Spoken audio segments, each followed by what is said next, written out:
Histeroskopija. Najčešća pitanja i odgovori. Ovaj video je edukativan, namijenjen ženama koje idu na histeroskopski zahvat. Informacije u videu su znanstveno utemeljene, a postupci se primjenjuju u svakodnevnoj kliničkoj praksi. Za sve dodatne informacije i liječenje obratite se svom liječniku. Što je histeroskopija? Histeroskopija je minimalno invazivni endoskopski zahvat kojim se kamerom pregledava unutrašnjost tijela maternice i kanal vrata maternice. Koja je razlika između frakcionirane kiretaže i histeroskopije? Kod frakcionirane kiretaže uzorci tkiva iz maternice uzimaju se struganjem na slijepo, a kod histeroskopije uzorci tkiva se uzimaju pod kontrolom oka. Boli li histeroskopija? Bolnost histeroskopije ovisi o više čimbenika. Ako je riječ o dijagnostičkoj histeroskopiji, kod koje je promjer histeroskopa manji od 4 mm, takvi zahvati su u pravilu bezbolni te se izvode bez analgezije. Ukoliko se radi o ambulantnoj operativnoj histeroskopiji, kada se izvode jednostavniji zahvati, dovoljna je lokalna analgezija. A ako radimo operativnu histeroskopiju, tada pacijentica prima intravensku anesteziju ili opću anesteziju, te tijekom zahvata ne osjeti bol.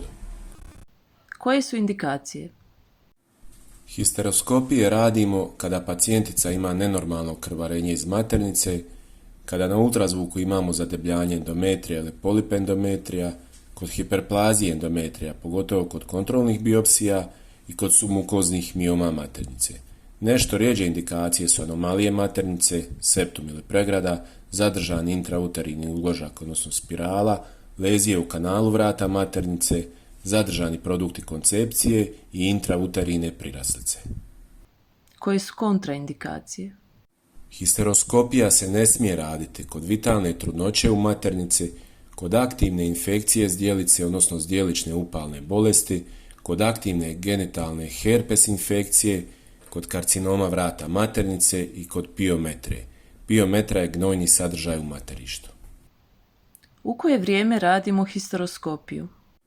Kod pacijentica koje su u predmenopauzi, histeroskopiju radimo neposredno nakon menstruacije, a kod pacijentica koje su u postmenopauzi, histeroskopija se radi u bilo koje vrijeme.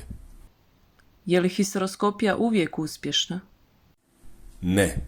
Histeroskopija nije uspješna, odnosno nije izvediva u 3,6% slučajeva. Razlog tome može biti stenoza, odnosno okluzija kanala vrata maternice, malpozicija maternice ili obilno krvarenje. Koliko su česte komplikacije histeroskopije? Komplikacije su rijetke, ali se događaju. Kod dijagnostičke histeroskopije učestalost komplikacija je od 0,22 do 0,28% slučajeva, a kod operativne histeroskopije od 0,8 do 1,6% slučajeva. Koje su komplikacije histeroskopije? Najčešća komplikacija je perforacija maternice. Nešto rjeđe se javljaju ozljede mokračnog mjehura i crijeva, laceracije vrata maternice, apsorpcija tekućeg medija u krvotok, embolije, infekcije i krvarenje. Što se događa u slučaju najčešće komplikacije, perforacije maternice? U tom slučaju vaš liječnik operater procjenjuje daljnji postupak. U obzir može doći promatranje i praćenje, a ovisno o procjeni, odnosno ovisno o sumnji na ozljedu susjednih struktura i o količini krvarenja iz maternice, odnosno iz mjesta perforacije, u obzir dolazi kirurški zahvat, laparoskopski ili laparotomija.